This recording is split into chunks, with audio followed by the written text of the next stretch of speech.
Hi everyone, happy Homebrew Wednesday, and I'm going to have a homebrew, and this is the Winter Braggot. I don't know if that can focus. That's the Winter Braggot. It's been bottled, it'll come up 2 weeks. It's a bit lively because I've had one go.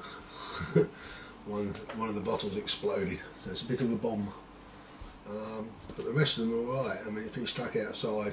It's in the cold part of the shed out there. It's alright. It was the one that was right at the front, so whether it got a bit warm, I don't know. So this has been in the fridge. She is a bit lively.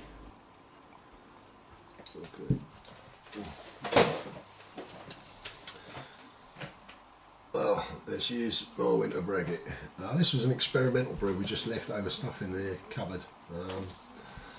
I had a tin of light malt extract, big 1.8 kilogram tin, and it was coming up towards the date. I had some grains, I just threw it all together, threw some honey in it. I thought, why not? And I threw some spices in as well. I thought, well, I'll make it a Winter Braggot. So it's completely off the cuff recipe.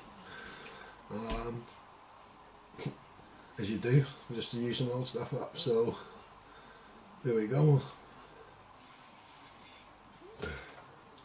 Just like, oh, you get a bit of cinnamon and nutmeg. You get that.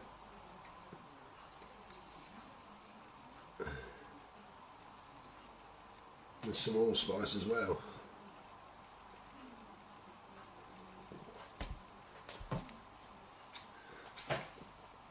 Oh, that's lovely. You get the sweetness up front, really good sweetness up front, that one.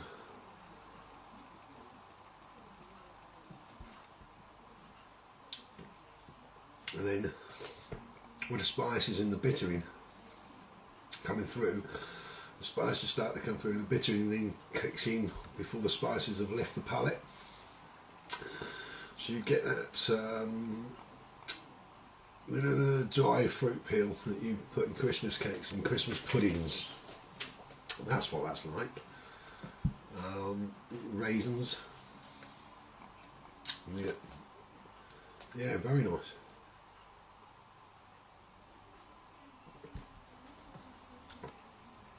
A bit overcarbonated. I might need to put some of this in champagne bottles because one's exploded. But I've got a bottle bomb with that one. That was only sat in the fridge 10 minutes. I mean, I might. So if you get one, put them in the fridge and keep them cold, otherwise it might blow. So I might only send one out, and then the one out next year on these.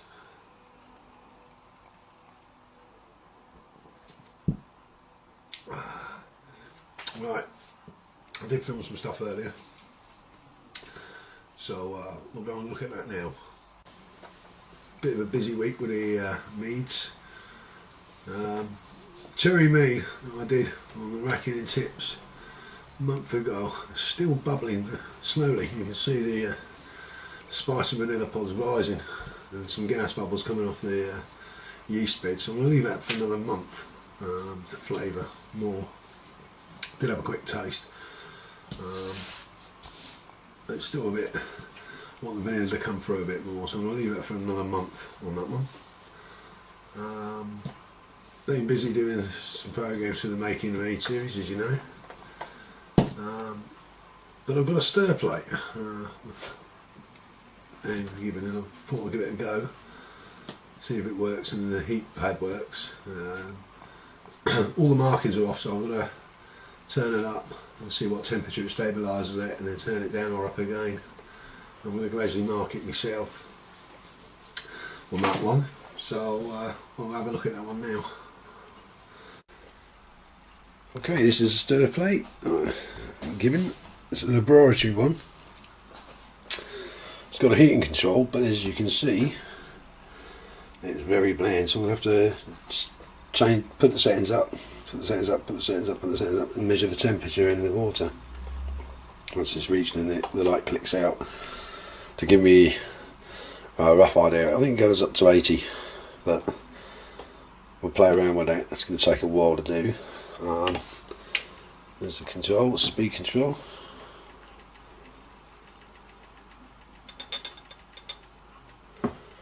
Now, this is plenty. I'm only doing this in a jar just to check it all works and everything, how fast it went. So, yeah, quite happy with that. Freebie, not going to complain. The idea is I'm going to use that 2 litre growler to start my yeasts off, more fermented wine yeasts for the 10 gallon batches. See if that helps with the fermentation process, speeds it up a little bit, and therefore when I rack off after the first month into the secondary, I get a cleaner, much cleaner racking, because obviously if it ferments, it obviously drops out quicker, and that way it won't take so long to clear a mead. It can be funny. Sizers are bad because the apple juice, I think sizers are the worst. Piment probably second, but certain meads do take a while to clear. So I'm thinking if I can get a good starter going and hit the ground really running, then the fermentation is done quicker, cleaner, and also the dropout is a lot better. They're not a bad little free one, is it? Hopefully going to make like a 2 litre starter or a litre and a half starter of wine yeast. Now the question I have is, wine yeast or yeast take on nitrogen and oxygen to swell the cells ready for reproduction, and then they divide. And if I had the nutrient, because there's no nutrients in meads, and lacking in wine as well. Whereas when you do a beer starter, you have the nitrogen in the wort.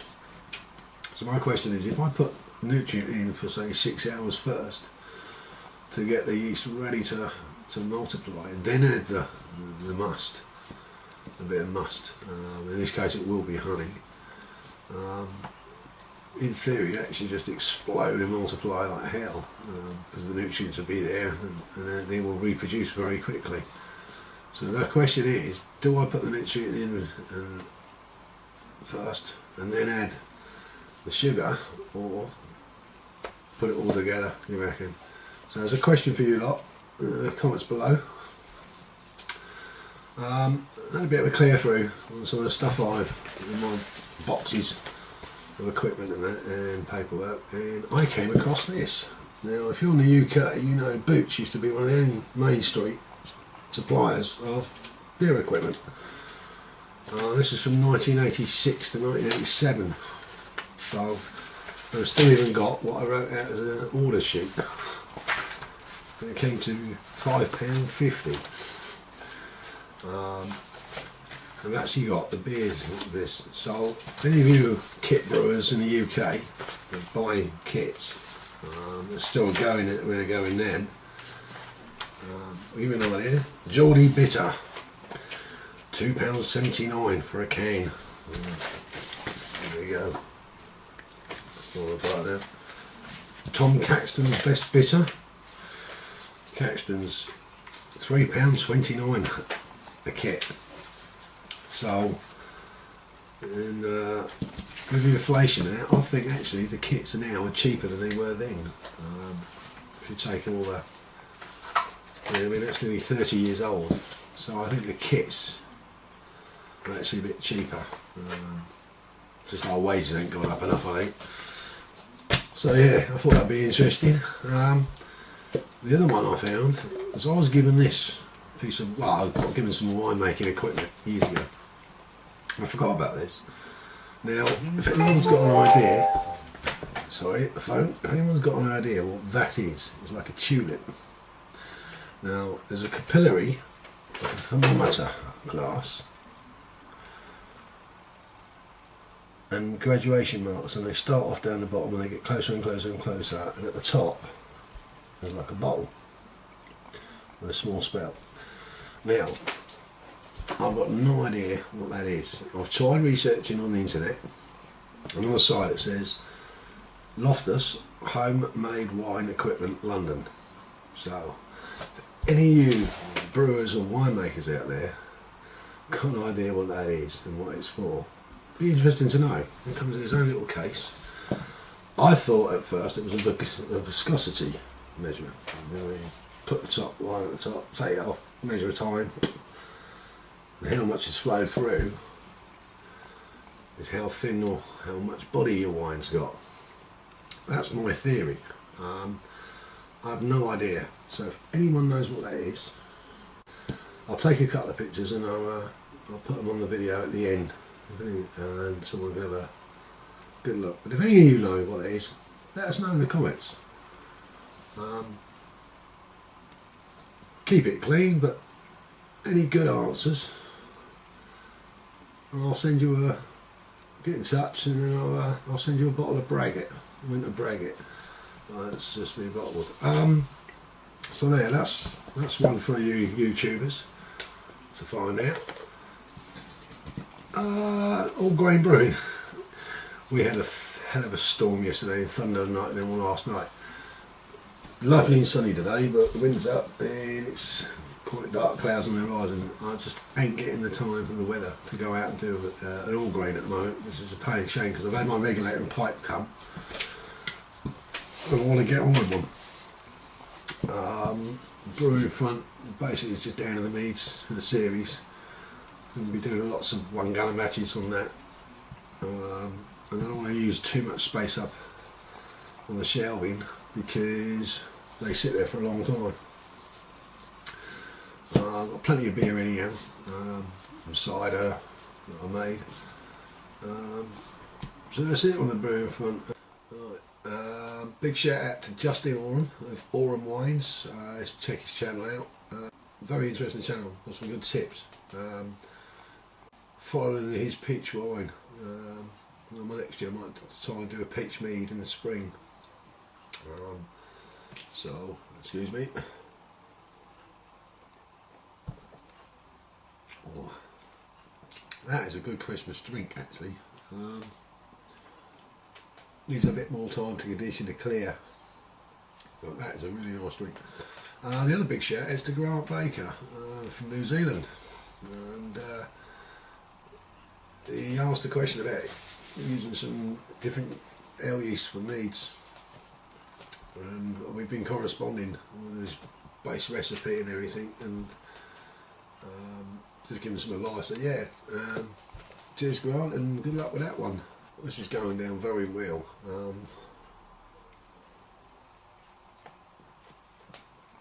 As you can see,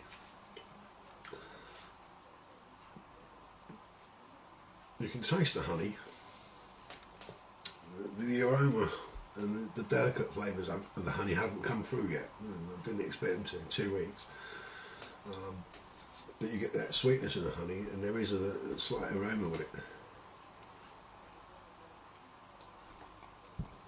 And very much like a Christmas, with the bitter in the spice, you have that sweetness.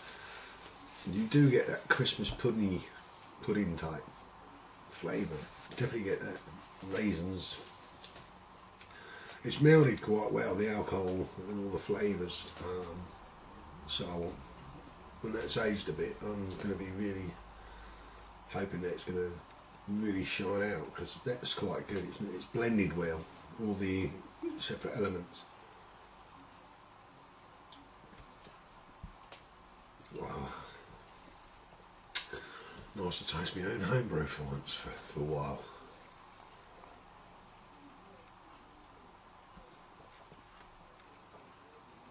Still carbonated. Well, it really is. It's getting onto the body feels like a porter.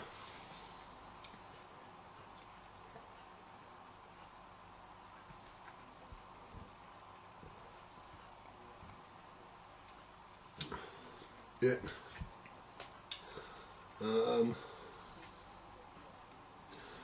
It's quite a deep ruby, very deep. Yes, there's a good hint of ruby in it. Well, cheers guys, anyhow. Pinky out, or index finger out in that case, because I can't close it at the moment. happy Homebrewing Wednesday, and see you guys next time.